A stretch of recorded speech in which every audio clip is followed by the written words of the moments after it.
I'm going to talk about some herbs here, but there's 3 treasures in the Chinese. Brilliant, brilliant. To me, the best. I mean, I also know Ayurvedic herbs and so forth. But there's 3 levels that we look at. Jing, which is your deep primordial life force. And anyone I see, I'm going to measure that on them. And because I want to see that improve, and there's certain herbal combinations that do that. And then I try to select the best one for them. Qi, your daily life force. And Xin, which is spirit. You need all 3 treasures, and they need to be nurtured. And if we just think in that simple way, your deep life force, and for that you need adequate sleep, and to eat well, think well, meditate, all the things we're talking about will develop the Jing. And then Qi is just your daily energy, and then Xin is your spiritual focus. Those are your 3 treasures. And it's a very, very, very nice way to think about it. And there are certain herbs that I've looked at. Mostly my focus is what we call tonic herbs versus medicinal herbs. So for longevity, there are some key herbs. But let's get some ideas about herbs. First, you want herbs that give you protection from danger. What does it mean? That you are so strong that you can overcome the different dangers that come your way. Now, there's one plague after another. They've got a new one, the virus that may be coming out of China. But when you're really healthy, your ability to deal with that is stronger. So we call protection from danger. Another way of understanding herbs is what we call kind of evolvement. So herbs should help you evolve, should improve your character, and in a sense, elevate your spirit. Then we're looking at immune system and supporting brain function. These are like some of the key qualities we look at in what we call the longevity herbs.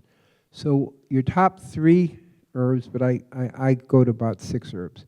We have goji berries, and they're what we call yin jing. They're very, very, very good for you. We have reishi, and we have ginseng. They're different kinds. I'm not going to go in that detail. Then we have cordyceps, which is really good for your life force, the qi, and for lung function. Schizandra. How many people have heard of schizandra? I'm just curious. Okay, so schizandra balances all 12 meridians. It's overall balancing for all the systems. And most of these herbs are what we call, again, yin, jing.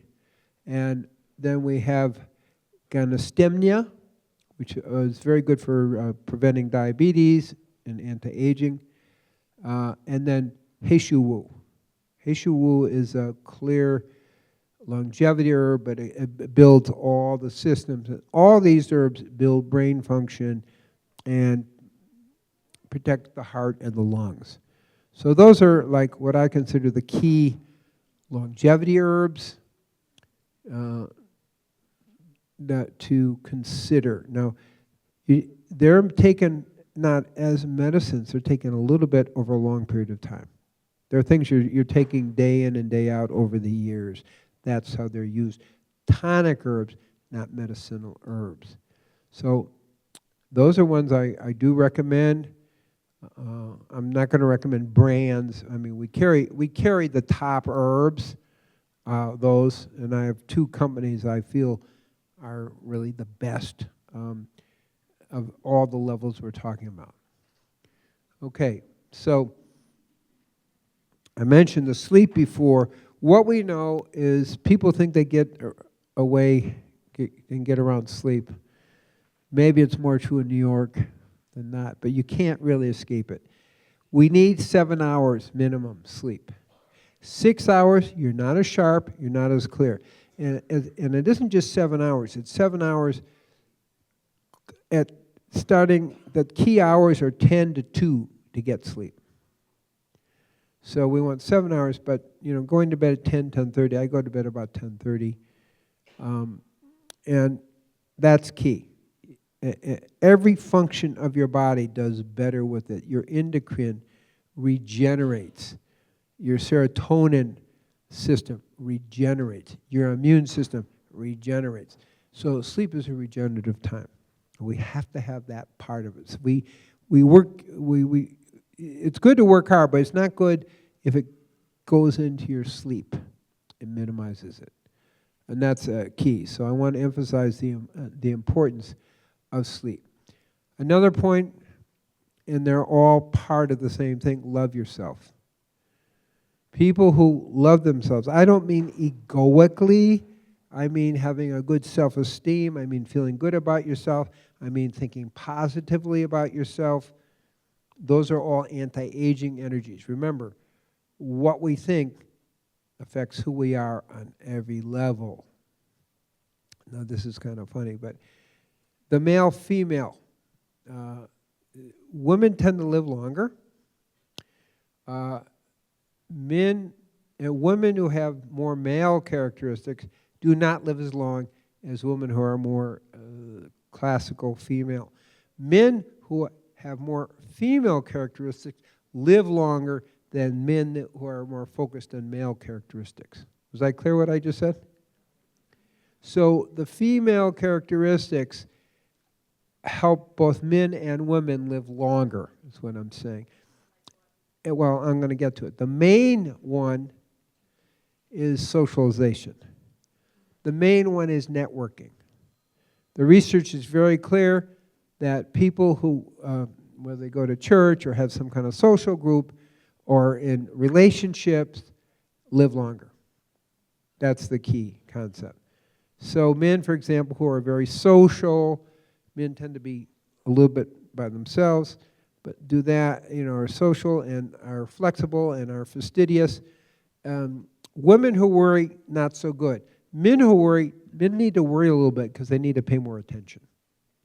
Okay, so men who are fastidious and conscientious are going to live longer, but we consider those a little bit more female qualities in the way that they talked about it in the research.